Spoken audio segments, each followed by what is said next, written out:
Hey everybody, Riot Mort here, and we have a B patch coming out, and it was just big enough that we felt like we should do a rundown. So this is the patch 16.1 B rundown, and I am joined with our live lead today, Tim. Tim, you want to say hi? Hi everyone, I'm the live lead to help Mort out, Sweet. do this rundown, and I'll probably be helping him out on the future ones as well. Yeah, sweet. All right, so B patch, getting ready for Paris Open, reacting to some of the changes. Overall, I've been promising it's sort of mostly augment buffs, champion buffs, and a few tiny nerfs. Or sorry, augment nerfs, champion buffs, and a few tiny nerfs. Does that sound about right? Yeah, I think the dominant strategy we're seeing right now is that there's an econ generator you find early game, and then you push that into going 9 as fast as possible and putting a few key legendaries on your board, which is our goal. But as Mort mentioned before, it's cool if people are mixing and matching legendaries at that end game. Um, but right now we're seeing the same 3 or 4 pop up consistently, whether you're playing AD or AP. So a lot of our strategies are going to be hitting that, making it a little bit harder to get there, and slightly bringing down that cap so that the difference between 4 and 5 cost is a lot closer. Yep. All right, cool. Let's dive into the details here, and we'll go to the first slide. All right, Bilgewater. So Bilgewater, Lucky Doubloon in particular, how early you get it really determined how successful you were, and frankly was contributing too much to your total Serpent generation. So we're kind of hitting this with a big nuclear bomb here. It's going to go from 3 to 1 per takedown.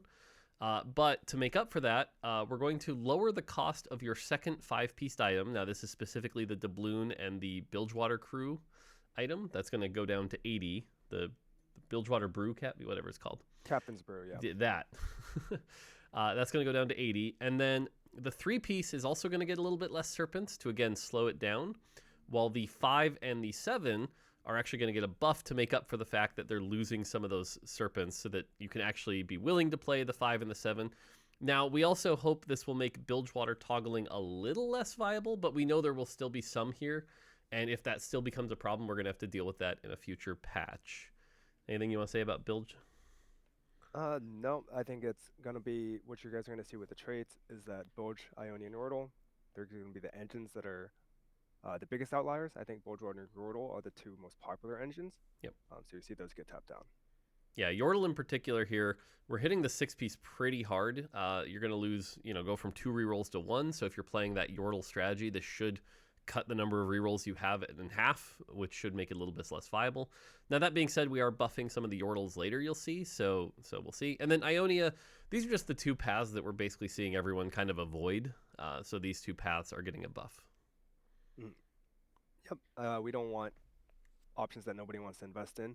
And Ionia was always felt like, oh, if it's not gold XP, then I don't want to play it. These are the 2 biggest outliers there. So bringing them up so you have more options in the early game. Ionia is now playable sometimes. Cool. All right, that's it on traits. 1 costs.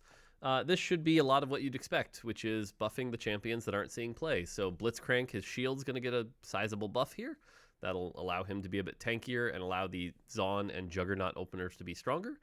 And then Lulu, we know she's supposed to be a support champion, but turns out support champions actually need to participate in the fight, so she's going to do a little bit more damage. And then Rumble is going to be a little bit tankier as well to help that Yordle opener and just make him a little competitive with things like Shen and Alawi. Mm.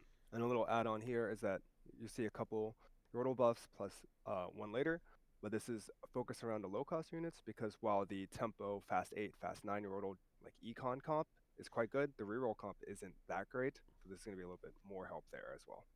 Yeah, cool.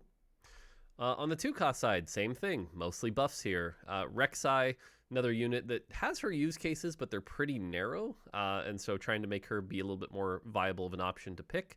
Teemo being the other Yordle. Right now, Teemo's being kind of outshined by Tristana. Tristana doing a lot better, so if you have those AP items, we want you to feel like you can play Teemo. Tryndamere, just kind of the less exciting version, less exciting half of the Ashe and Tryndamere combo. So the attack speed's going to go down there. And then finally, Yasuo. Reroll Yasuo, I think this is one of our big misses this set right now, is that reroll Yasuo is supposed to be pretty playable, get into that Yone, do really well. That's not happening, so we are going to buff that up and hope that this will help. There's probably more work to do in the future. We didn't want to go too crazy right before the Paris Open, but we do want Yasuo to be better. Yep. Noting on Tryndamere and Yasuo, Tryndamere focus on him because he's the unlockable. He's really rare, so we actually want you to invest in him. But like Ash, you can kind of play as an item holder or whatever, but if you want to reroll, Tryndamere should be a star. He also, again, Mort said it, it's a little small, but we are also buffing two of his great paths, the paths of stacking 80 AP and the 3-star path. So he does have a few more options here that we hope people can have fun with. Sweet. All right, 3 costs. Again, more buffs, focused on buff. Darius right now, just really a disappointing tank if you compare him to things like Loris and Nautilus, especially given that he's an unlock. So we're going to buff his heal a pretty sizable amount, especially at 3-star here. My read is this won't be an insane amount. Like, we might have a little more work to do here, but should help him in the meantime. Jinx is another champion that I think really kind of fell below the mark here. I was really hoping to see a lot more Jinx carries, and we're just not seeing that, even in the mid game. Now we're hoping the Zon opener, so that should help as well. But Jinx should be something that, like, even if it's just through stage 2 through 4, should be pretty exciting. And then finally, Malzahar. This is just a light rebuff on his attack speed. This isn't going to put him at, the levels he was at on PBE or anything like that, but just getting him casting a little bit quicker. Yeah, more demanded we buff Malzahar. And then I think the one missing champion people will question here is probably like Mundo. Mundo was right on the edge for us. I think he's slightly weak, but I think one of the reasons that Mundo feels weak is that, hey, if you ever wanted to be that person who just put the Zon units on the board, Jinx wasn't pulling her weight as well. So we hope that the Jinx buff will make Mundo feel a little bit better, because if you live forever and you don't have a carry that does damage, it doesn't matter. Yep. Cool. All right, 4 costs is where it gets a little tricky. We're actually sneaking in a nerf here. Shout out to the people who brought this up pretty early when they found it. This allowed us to get this in. It's really starting to take off right about now, and I think this morning we're getting a lot of complaints about it already. And we really don't want to go into the Christmas holiday with everyone having to deal with, Akali 2.0 here, just wrecking everyone's boards and being very frustrating. So Diana's going to get a pretty big nerf to her base attack speed and her AD. Now, be honest here, Diana's going to get balanced around her best in slot build. And if you don't have that build, she's going to be a lot worse, which kind of stinks. There's work to be done here to make her more viable without that best in slot build, but that's not the kind of thing that we can do in a micro patch. Tim, any Diana thoughts before I move on? Yeah, and so if you are not clear, the best build right now is the Rage Blade and Titan's build that stacks up and gets her to spam cast. There's a lot of reasons why that's good, but at the end of the day, she's kind of like a ramping caster similar to Akali, and the AS and the AD nerfs are going to hit her pretty hard, slow that down a lot, so she has those windows of vulnerability. It's similar to Akali, but at least Diana's targetable now. But Diana also has this big benefit of massive base stats from being a Targon unit. So as Mort said, this is going to bring her down, slow that build a lot. But I think at the end of the day, it'll leave her spell feeling a little bit lackluster, which is going to be future work. Sweet.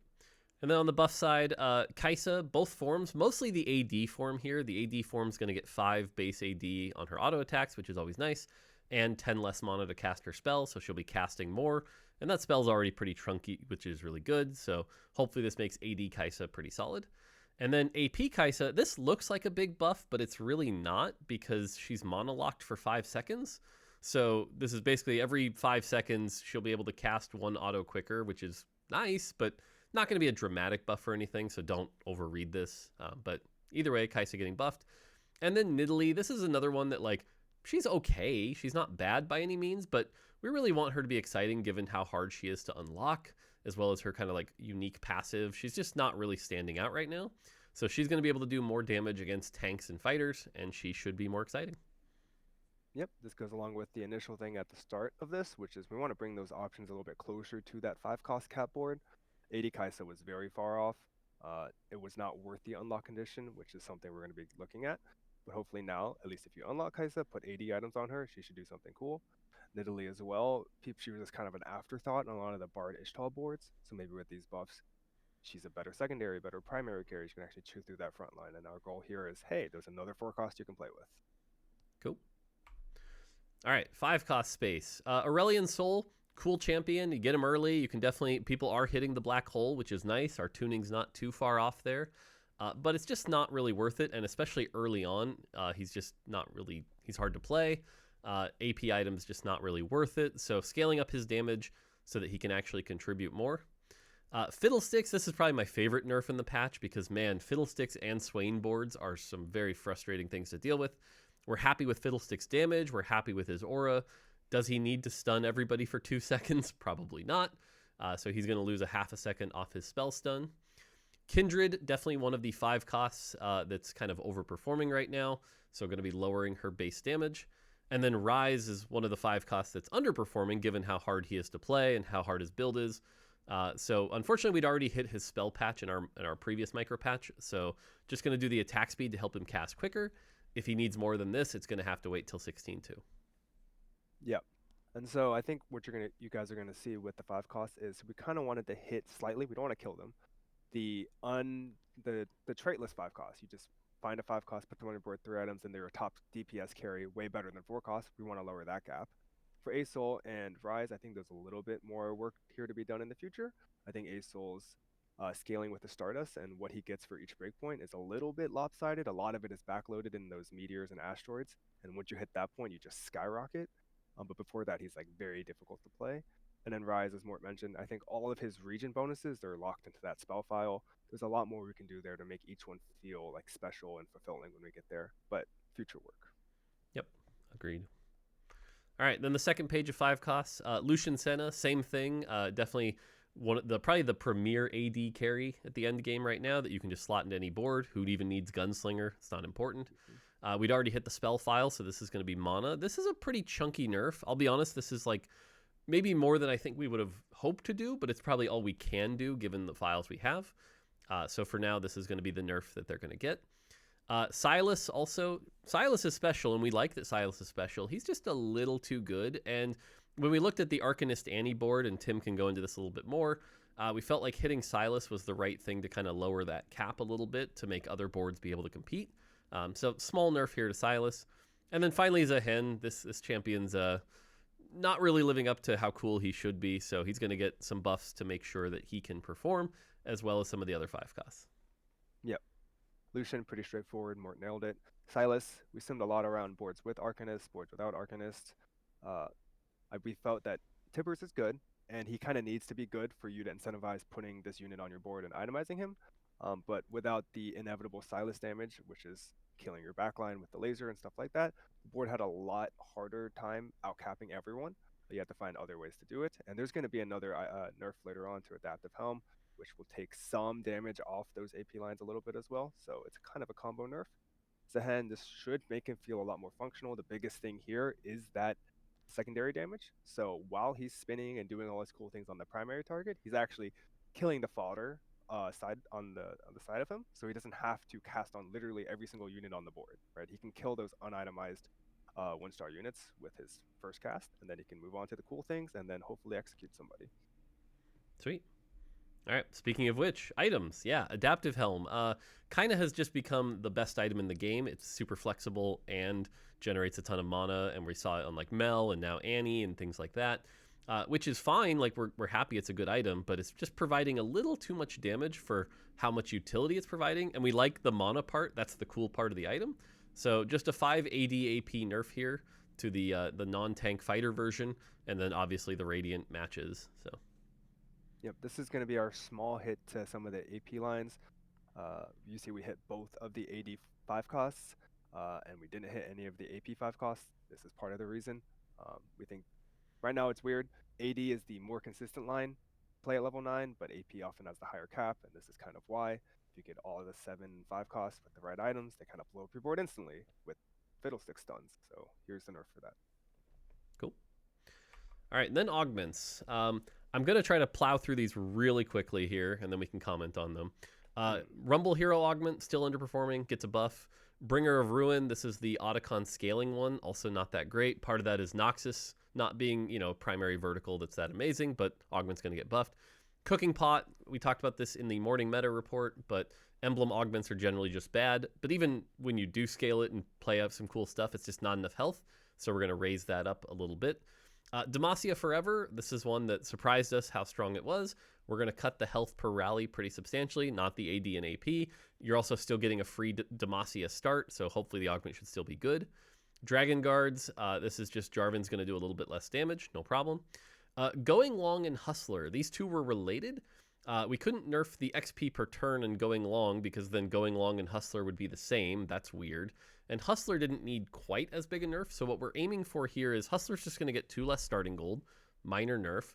But going long is going to get 8 less starting gold, which you're still getting 5 XP a turn. But I've played this augment a few times, and it's like you're not going to be able to be 5 on 2-1, 6 on 2-2, you know, so far ahead of the curve now because that 8 XP loss or 8 gold loss is going to be pretty harsh. So we're hoping this brings it to balance and can stay at 5 XP. If not, then in 16-2 we'll have to do something bigger. But for now, this is hopefully a chunky nerf. Infinity Protection we don't think is that far off, but maybe just doesn't need 8 gold, so it's going to go down to 4. Lucky Gloves Plus, we're going to delay that 3rd glove just a few turns. Max build, we know this. The way this augment is optimized right now is you use this to 3-star a 4 cost that's an unlockable so that no one can contest you. That was always kind of the point, but we just need to make that a little bit riskier, and to do that, we're going to cut some of those rerolls. Mess Hall, still a little strong, going to lower the projectile damage. And then finally, late game Spaling. This is probably the biggest nerf of all the augments. This is no longer grants XP in PvE rounds, so that's quite a bit less XP, and no longer grants the 2 XP immediately. So this should get it to where it was intended to be, and I expect this to be a lot less popular augment now. Yep, and we're going to be consistent with our strategy here. We're trying to bring up the non-econ and non-heavy tempo augments that let people go 9 really quickly and skip level 8. And so you see a buff to a variety of strategies, but also a nerf to, like as Mort said, there's a lot of initial gold going down and drip econ going down. So combined with those engine nerfs to Yordle, which is a very popular way to play Hustler, and Bilge, same thing, you won't get off to as great of a start, and you won't be as far ahead. So you will probably need to spend some of that gold on 8. Cool. Second page, Pilfer. We're glad this augment's fun now. The Thieves Gloves is coming online too quickly though. So we're going to cut that down to, it has to be 35. Silco's Revenge. This is a weird augment. It's actually really high in our top 4 data, but terrible in our win rate data, which sort of matches expectations. Zaun isn't very good right now. You saw we buffed some Zaun units, so we're going to nerf this augment a bit. I think this augment's still going to be very, very good for top 4ing. Might be some more work to do here, but again, for a B patch, this is what made sense. Slice of Life, this augment's been doing very well as well. 1 less 5 cost will certainly be a pretty chunky nerf. Thorn Plated Armor, I talked about it in the morning meta report. We're fixing the bug with stage 3, which will be a buff, but we need to nerf it to compensate. So stage 4 and stage 5, it's going to do less damage. And then finally, Win Out. Win Out is definitely an augment that can be pretty frustrating. Rerolls are going to get cut from 8 to 5. And the big one here is this will no longer be offered in Prismatic Party. It was creating some situations, for example, where like if you knew it was the Prismatic Party encounter, you could opt into Void, knowing that like the likeliness that this augment would exist would be really high, and then create situations where it was just so much easier to remove the risk of this augment. So now that being said, if it's a normal triple Prismatic game, it'll still show up, but at least you can't predict it there. So Yeah, this is something that we want to try and retain the fantasy of, which is, hey, I'm taking a risky augment on 3-2, and if I pay it off somehow, I get a lot of fun. I get to play with all these cool units at level 10. Now, that being said, right now we don't think it's risky enough, so this is our first attempt at making sure it's not, hey, I can just cheat this and have no risk, because then the augment is very, very overpowered. So. Yep. Now, I know there's one augment not on here. What's the 4-2-1 where you gain a bunch of XP and can level up quickly? Growth Mindset. Growth Mindset. That's probably the one that's not on here that I think a lot of people might raise their eyebrows on. And I think for that one, we want to wait a little bit, reevaluate if it even has a place in the game and things like that. But for now, B patch-wise, it wasn't making sense for it to come out. Yep, that's kind of based off internal data, internal reads. We think it's strong, but I think the bigger problem with Win Out is not that you get a ton of XP. It's obviously the second part, and the option to opt in on 4-2 and say, oh, I'm in a great spot to take this and go 9 and go 10. That being said, we are slightly nerfing the generic cap of level 9 and 10 with all the legendaries, but we still expect it to be something that people could bring up. I think the thing we'll have to address at some point is I need to save up my gold before 4-2 just in case that augment appears thing. That's the optimization we got to fix. So, yep. Cool. All right, and then bug fixes. I mean, again, let me power read through these real quick here. Rise should now benefit from traits the first round he's in, so slight buff to Rise just to make sure that first round isn't terrible. Zahin should now correctly end his spell against untargetable units. Great. Jinx should, I put should here, no longer get stuck after switching weapons. If you see reports of this after the B patch, please let us know. We're trying really hard to fix one. This one's been a pain in the butt to hit. Nidalee no longer remains untargetable when reinforcing in double up. Zillion, this has been a common one. Zillion no longer fails to cast after leveling up the player. Got a lot of reports of this. Thank you for that. We got that fixed.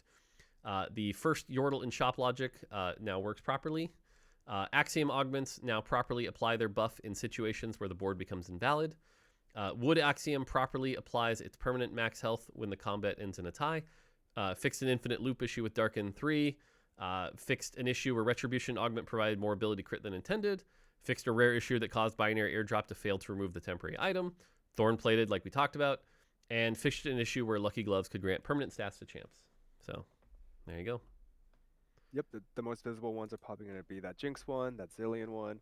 Occasionally that Lucky Gloves one led to really weird fights, but hopefully they're all fixed. Cool. And there you go. That's our B patch. It should be going live. I'm going to post this video right about when we're expecting the patch to go live. So if you're watching this, it might already be live. The goal is either we're recording this Monday morning. It should be Monday night or Tuesday morning is when we're going to get the patch out. Anything you don't see in here, let us know, because like I said, we did purposely keep some things for the C patch, which is after the Paris Open, trying to keep the risk not too big for the Open, but still wanting to improve the game for everyone. So, Tim, any closing thoughts? Can't fix it if we don't know. That's what I always say. True. Let us know. Be loud. Cool. All right, that's going to do it from us. Hopefully you guys enjoy. I know I've got a flight tomorrow. Tim, are you flying out tomorrow also? Yes, I am. Yeah, so we'll be heading to Paris. I'll be trying to keep communications going from Paris as well, but, you know, I'll do what I can from a hotel room. So, yeah. All right, cool. That's going to do it from us. Until next time, take it easy.